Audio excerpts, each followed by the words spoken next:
첫 번째, 2종, 3종 일반 주거지역에 네. 소규모 건축물의 법적 상한 용적률까지 한시 적용. 저희가 관심이 가는 게 역세권 정비구역의 준주거의 종상향입니다. 안녕하세요. 건법자 유상욱 검사입니다. 안녕하세요, 조건입니다. 네, 안녕하세요. 반갑습니다. 네.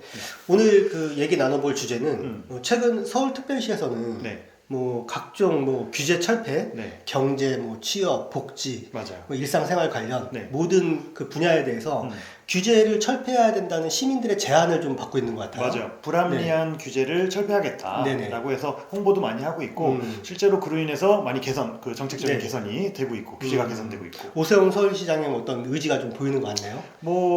선거철 다가와서 네. 거기까지는 말씀하시죠. 네. 네, 하여튼 그런 의지가 있는 것 같습니다. 네네네. 그런데 결국 우리 그 건법부자 시청자분들 관심 있어야 할 그 건설 분야에 대한 네. 각종 규제도 철폐하겠다. 네. 이런 우리 제안이 좀 있었던 것 같고 맞아요. 그거에 대한 결정 내용이 좀 나온 것 같아요. 네, 그래서 그 유의미한 의미가 있는 그런 그 제도 개선이 있어서 그런 거를 시청자 여러분들과 또 공유를 해야 되지 않나. 그렇죠. 네. 그 내용을 좀 요약해서 오늘 설명을 좀 해주시죠. 네, 그래서 건설 분야에 여러 가지 규제가 있었는데 네. 그 중에서 저희가 관심이 갈 그렇죠. 만한 그렇죠. 그런 내용만 네. 또 제가 또 요약해서 네네. 말씀을 한번 드려보겠습니다. 이 자료는 그 서울시 건축사회에 받은 네네. 그 파일입니다. 네. 그래서 건법부자의 그 정보력이 대단하죠.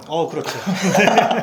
네, 아무튼 그래서 네네네. 지난달 말에 이제 그 건설 규제 그 철폐 성과 보고회를 진행을 했고 앞으로 우리가 이렇게 하겠다라는 그 개선의 내용을 요약했는데 그 중에 대표적인 게 이제 용적률 개선입니다. 그 위에 보니까 이제 건축 경기 활성화와 네. 골목 상권의 회복을 위한 그렇죠. 방안이다. 네, 맞아요. 이런 내용이 있는 것 같아요. 맞습니다. 최근 어떤 추세들이 반영된 거겠죠? 네, 그렇습니다. 실제로 지금 골목 상권이 많이 힘들고 네네. 지방 같은 경우에는 정말 더할 나위 힘들고 너무 서울도 힘들었고. 힘들어요. 네, 맞아요. 그래서 그런 그 시대적인 상황도 반영을 해서 정책적으로 이런 개선이 있었던 것 같고 네네. 그 중에 대표적인 게 이제 용적률 개선입니다. 자, 상세한 내용을 한번 볼게요. 네네. 첫 번째, 2종, 3종 일반 주거지역에 네. 소규모 건축물의 법적 상한 용적률까지 한시 적용. 자, 이게 무슨 말이냐면 2종 일반 주거지역과 3종 네. 일반 주거지역에 네. 서울시에서 제한하는 용적률이 있어요. 네. 그것은 법적 상한선이 일단 정해져 있을 거잖아요. 맞습니다. 네. 국토교통부에서 네. 했던 그 맥스 상한선이 있고 네.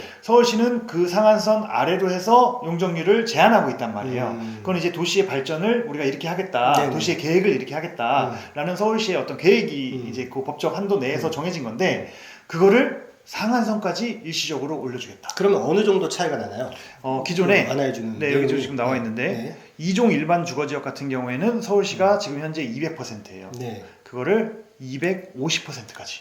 그러면 법적 상한선은 원래 250%인데 맞습니다. 200%까지만 해라. 맞습니다. 그래서 경기도권 같은 경우에는 경기도 그 시마다 다르지만 어떤 데는 210, 어떤 데는 230 이렇게 달라요. 근데 서울은 200이었어요. 네. 그거를 250까지 완화해 주겠다. 3종 일반이 현재 250이거든요. 서울시가. 원래 법적 상한은 300인데 그렇습니다. 250까지만 운용하다가 지금은 300%까지 다 써라. 그렇죠. 네. 근데 그거를 한시적으로 3년간. 용적률은 사업성과 연결된 거기 때문에 아주 굉장히 큰 이슈입니다. 그럼 3년 안에 빨리 공급을 해라라는 얘기로 볼 수도 맞습니다. 있겠네요. 건설 경기도 살려야 되고 그 다음에 이제 그 공급 활성화. 그래서 사업성을 높여줘야 민간이 돌아간다는 걸 인지한 거죠. 그렇죠. 그래서 이 그 경기 전반적인 활성화를 위해서는 이런 특단의 건설 경기가 아주 안 좋을 때 용적률을 이 정도 완화해서 사업성을 높여줄 테니 맞습니다. 지금 좀 견디고 공급을 해라. 맞습니다. 네, 저희가 관심이 가는 게 역세권 정비구역의 준주거의 종상향입니다.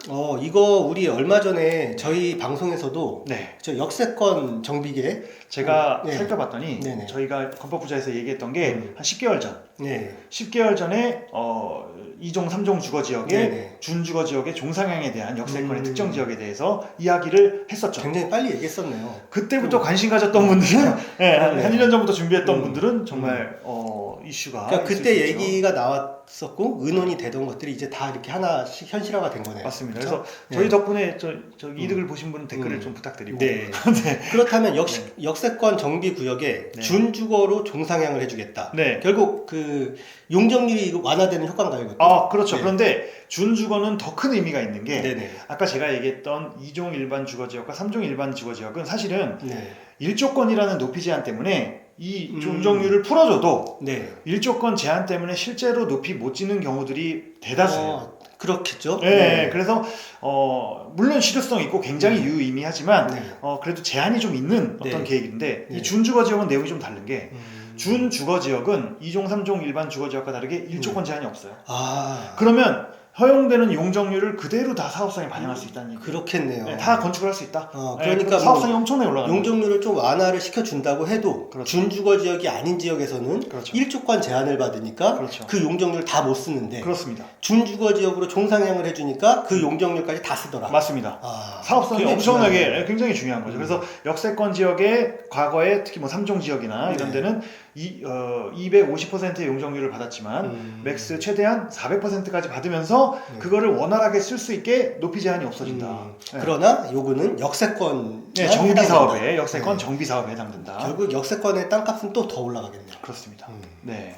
그래서 이것도 좋습니다. 역시 역세권의 땅을 가진 네. 우리 그 시청자분들께서는 굉장히 또 관심 있게 지켜봐야 되는 거고, 네. 그다음에 상업 지역에 저희가 이제 건축을 했을 때는 네. 상업 지역 본래의 용도 지역의 그 가치를 위해서 일정 비율을 비주거 시설, 그러니까 상가 용도, 상업 네. 용도로 해라라는 게 이제 20%의 제한이 있었거든요. 네네. 예, 근데 그거를 10%로 하향해서 이것도 얼마 전에 그 신문 기사도 나오고 굉장히 뭐 많은 얘기가 있었던 얘기죠. 맞아요. 예, 맞아요. 그러니까 상가들이 지금 다 공실이란 말이에요. 맞아요. 그 공실인데 이러한 규제 때문에 주거 지역을 일정 부분 포기하고 상가를 또 지어야 되는 거예요. 맞습니다. 그쵸? 예, 의무적으로 네. 지어야 되니까. 의무적으로. 네. 예, 그래서 필요에 의해서 짓는 거는 괜찮은데 이렇게 정해 놓으니까 네네. 결국에는 사업성이 떨어지고, 그렇죠. 예, 주거는 더 판매가 쉬운데 상업은 판매가 어려우니, 그렇죠. 예, 그래서 사업 시행을 안 하게 되는 거죠. 음. 그러면 또 경기 활성화가 안 되고, 예, 건축 경기가 죽고. 이거는 굉장히 이것도 좋은 내용 같아요. 그렇죠. 이것도 의미가 굉장히 크다고 봅니다. 예, 그리고 임대주택 공급 시에는 100% 공동주택으로도 허용하겠다. 아예 임대주택인 뭐 경우에는. 그 근린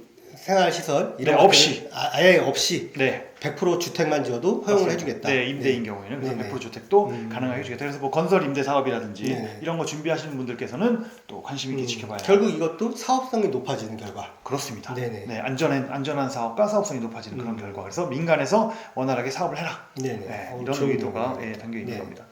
그다음에 자, 이거 심의 대상 완화 네. 해가지고 이거는 과거에 20세대까지는 뭐 예를 들어서 도시형 생활주택은 건축 네. 심의를 받아야 된다. 네. 30세대까지는 심의를 받아야 한다 했던 것을 네. 20을 30으로 도시형 생활주택 같은 네. 경우에는 일반 건축 그 허가 대상 같은 경우에는 30세대를 50세대까지 심의를 안 받도록 해주겠다. 그래서 아무래도- 심의 절차를 빼주겠다. 아무래도 심의를 받는다는 것 자체가 사업주 입장에서는 굉장히 부담이니까. 예, 기간적인 부담이세요? 부담과 업무적인 부담. 근데 사실은 네. 이거는 조금 그 핵심이 빠진 규제 완화인 게 그 부담보다는 네. 심의를 한번 받는 거에 대한 부담보다는 물론 그것도 부담이죠. 하지만 더 큰 부담은 뭐냐면 사업계획 승인을 받아야 되는 부담. 그러니까 네. 이거는 좀 깊은 내용인데 뭐냐면 허가 대상이 있고 사업계획 승인 대상이 있단 네. 말이에요. 근데 사업계획 승인이 대상이 되면 분양 보증이라든지 뭐 다양한 절차들이 공고라든지 있어요. 복잡한 절차. 그래서 저희가 허가 대상을 받는 게 수월하니까 업무가 네. 허가 대상으로 하는데 지금 물론 심의도 완화도 그 불편함이 좀 없어지긴 했지만 더 중요한 건 그 사업 시행 인가, 그러니까 네. 사업계획 승인에 네. 대한 규제의 세대수 완화를 해줘야 되는데 이거는 서울시의 권한이라고 볼 수는 없어요. 왜냐하면 그래요? 이건 주택법이 바뀌어야 돼. 그럼 법 개정이니까 이거는 정부에서 이제 해야 될 문제이기 때문에 서울시에서는 뭐 최대한 노력하지 않을까. 그러니까 요번에 대표님이 서울특별시에다가 실제로 각종 규제 철폐 제안도 했죠. 하셨던 걸로 알고 네, 했어요. 있는데 네, 했어요. 그러면 그 내용을 하시지 않은 이유는 법이 바뀌어야 되기 때문에 그렇죠. 그거는 서울시에서 할 수 어쩔 있는 없다. 내용은 아닙니다. 네, 네. 그렇습니다. 그러면 이제 또 국회에서 한번 움직여주길 바랄 수밖에 없겠네요. 맞습니다. 네. 그리고 여기서 또 관심이 있는 거는 오피스텔. 자, 이겁니다. 네. 발코니 확장 규제 완화. 이것도 우리 그 건법부자에서 한번 방송을 찍었던 내용 같은데요? 그래서 제가 네. 찾아보니까 네. 9개월 전에 그것도 9개월 전에 네. 저희가 이 내용을 한번 이야기했었습니다. 그래서 지금 이게 이제 상반기 안에는 네. 제도 개선을 하겠다라는 목표로 지금 움직이고 있고 내용을 보자면 뭐냐면 과거에 지금 오피스텔 발코니 네. 확장이 안 됐어요. 확장 안 됐죠. 네, 확장 안 돼요. 네. 네, 그리고 지금도 사실은 안 되고 있는 중인데 네. 쉽게 얘기해서 확장을 해주겠다.